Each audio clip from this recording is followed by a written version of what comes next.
Démarrons cette revue des titres par la Nouvelle Tribune qui titre en manchette Bénin, le Canada établit une ambassade à Cotonou. Bonjour à tous et à toutes et bienvenue.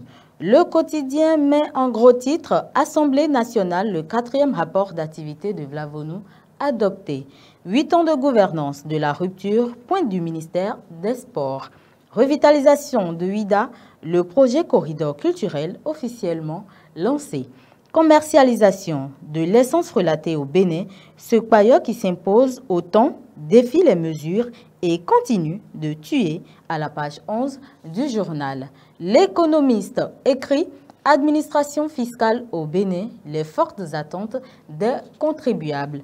Finances publiques en 2025, l'UEMOA projette un défi budgétaire en dessous de 3% du PIB. Les détails à la page 2. Reddition des comptes au Bénin, importante réalisation dans le sport. Afrique, la Côte d'Ivoire championne des importations de vin en 2023. L'informateur intervient sur le navire échoué au large de la plage de Fidrosset. Nouveau report du dossier à la criette à retrouver à la page 3. Gestion au sommet de l'État, les sports, talons à fait fort. Politique nationale, la FCBE a échangé avec des jeunes leaders éthiopiens. Liberté d'expression et d'opinion au Bénin, Matin Libre s'interroge. Enfin, la relecture du code du numérique. Le contenu à la page 2. En tournée pour ses 20 ans de carrière, Singular en spectacle ce samedi.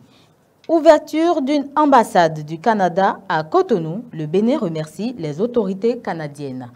Le potentiel, quant à lui, titre « Affaire dite de tentative de coup d'État échouée, Boko Omeki, la justice veut traquer 3 députés et 2 maires. Lutte contre la cybercriminalité diacotomée, 2 cyberdélinquants arrêtés par la Cénine. Nomination des DG et directeurs d'organes de presse au service public, un appel à candidature lancé par l'ARAC. Les précisions à la page 8. Assemblée nationale, le rapport d'activité de Louis Vlavonu accepté par les députés. Sport au Bénin, le MSP faire le point des grandes réalisations. Le matinal pour finir, secteur des sports sous le nouveau départ, une mutation progressive vers l'excellence. Le ministre Dato dresse le bilan de 8 années de gestion. Assemblée nationale, le 4e rapport de Vlavonu adopté. À la page 4 du journal, échouage d'un bateau à Fidrosset, la demande de mise en liberté provisoire des mises en cause rejetée. Renforcement des relations diplomatiques avec le Bénin, le Canada ouvre une ambassade à Cotonou. C'est tout pour la revue des titres de ce matin. Merci de nous avoir suivis et restez connectés pour la suite de nos programmes.